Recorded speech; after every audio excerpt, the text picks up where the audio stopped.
আমরা গান করছি, কৃষ্ণ করলে লীলা, আমরা করলে বিলা।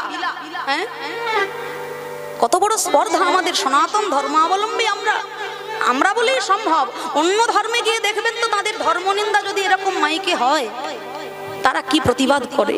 কিন্তু আমরা মাইকে গান করছি আর উত্তম নাচ করছি, তাতে কৃষ্ণ করলে লীলা, আমরা করলে বিলা, কোনো প্রতিবাদ নাই।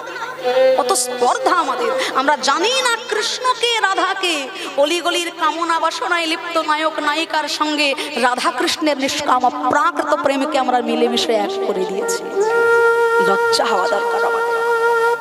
একটা মানুষের দেহ যেমন তৈরি হয় তিনটে বস্তু প্রধান, রক্ত মাংস হাড়, তেমন ভগবানেরও দেহ তৈরি তিনটে বস্তু প্রধান, সৎ চিৎ আনন্দ। সেই সৎ চিৎ আনন্দের মধ্যে আনন্দ অংশ হলেন শ্রীমতী রাধা ঠাকুরানী।